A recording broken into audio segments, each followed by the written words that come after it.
Part 2. Okay.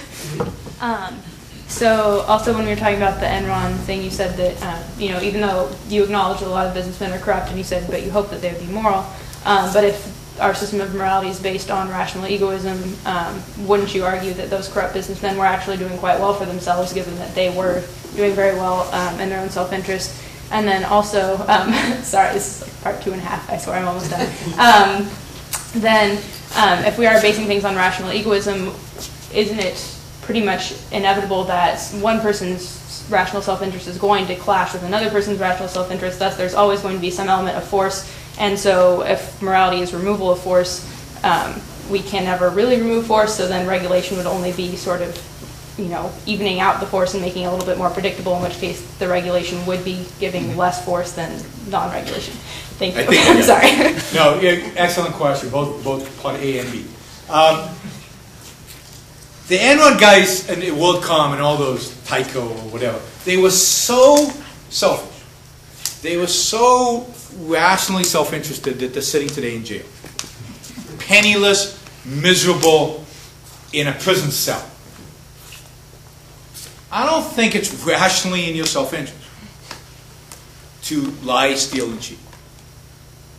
You get caught, as these guys did. You go to jail. You lose all your money. If you don't get caught, people know. People figure out, and they won't deal with you. And I think much more fundamentally than that, you corrupt the one tool that you have, that I said was the most important tool. The most important thing is reason, is your mind. When you lie, steal, and cheat, you corrupt your ability to think. Our ability to think is about the truth. What is thinking about? Thinking is about the discovery of truth. Thinking is about figuring out what reality really is. Every time you input a falsehood into that delicate mechanism that is your mind, you are separating yourself from reality, you're separating yourself from the truth. You're destroying your own cognitive ability to think. So it's never in your rational self-interest to do what the guys from Enron did. And in reality, I think reality works in a sense that they're miserable. They're not happy. Right? To the extent that they were corrupt, they're in jail. And that's where they should be, to the extent that if they were corrupt. And not only are they in jail, but they're unhappy, they're miserable, they're unsuccessful, they're penniless. So none of these people, if you actually look at what they did, and I don't know enough about Enron, but let's say WorldCom. WorldCom, where they had to write off $9 billion worth of, they pretended to be making money when they were actually losing money. And at some point they had to write off $9 billion and basically go bankrupt. If you look at what happened there, it wasn't that a bunch of businessmen sat around together and said, how can we defraud shareholders? How can we steal $9 billion and stuff our pockets with it? Because the fact is that not one of them sold their shares, not one of them made a dime off of this. So what happened at WorldCom? And this is typical of what happens in cases of corporate fraud. Earnings were going to come in a little lower than what they promised. And they sat around and said, well, we could report the lower earnings, and then our stock price will go down, and nobody's going to be happy, and everybody will be upset at us, and they'll yell at us, and whatever. Or what we can do is just report the earnings that everybody expects, and we'll make it up next time, right? Because next time, things are going to get better, right? Things only get better. It's technology, after all. It's a telecom. It's the internet revolution. Everybody was buying it. It's not like, there were people criticizing this. Everybody was into this. So they said, we'll just cheat once. And they cheated once.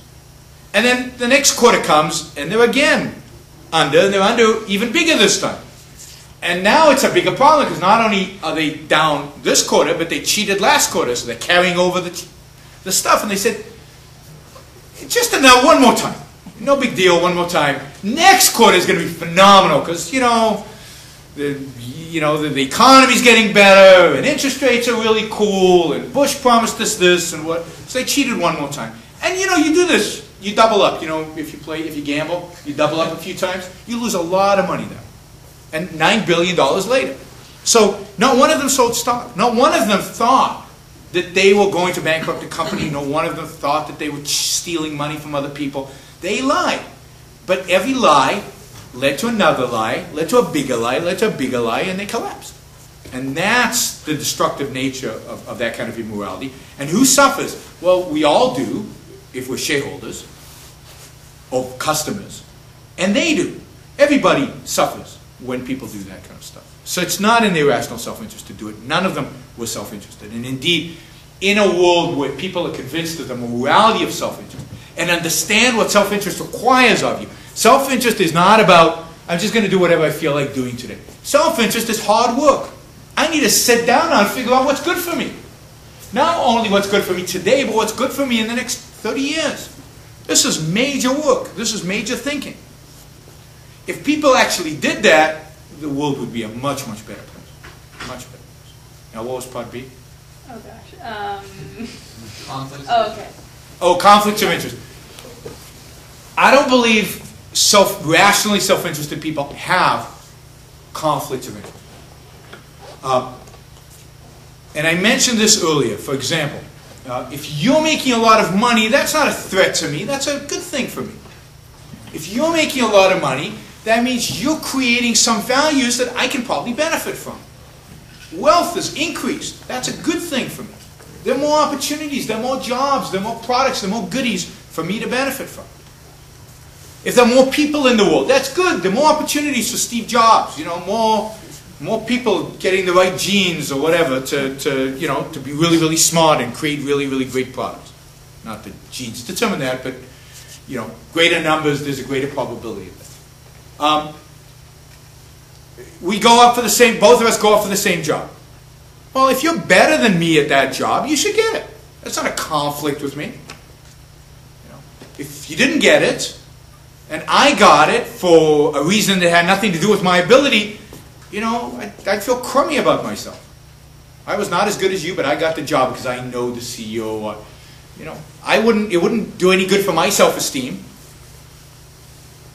And you wouldn't be in the most productive position that you could be for me to benefit from. Because I benefit when you guys are all producing to the fullest. Right? It's good for my self-interest. So I don't believe that those self-interest, you define property rights clearly. Then my land does not conflict with your land. As long as you don't dump your garbage in my backyard, there's no issue, there's no conflict. So I think properly understood rational self-interest does not create those conflicts. Indeed, where do you get conflicts? Where you have envy, where I'm looking over my shoulder what other people are doing because I'm responsible for other people. A rational egoist is only responsible for himself. So he doesn't care what other people do. As long as they're not hurting him, they can do whatever they want. And the altruist always cares what other people do. Why? Because it's his moral responsibility to care what other people do. And if they're not doing the right thing, it's his moral responsibility to force them to do the right thing. So if you're not giving enough to charity, I want to tax you so you give enough to charity. And it's for your own good. Because you'll be a better person if you give more to charity. You're doing it at the point of a gun, but that's okay. Because now you're a more moral person, you're a better person. Egoists would never think that way. You want to be stupid? You want to be irrational? As long as you don't hurt me, go invest your money in floodlands in Florida. I don't care. That's your problem. But an altruist would say, "Oh no, I got to prevent you from investing that because I have to take care of you." But I don't think I have to take care of you.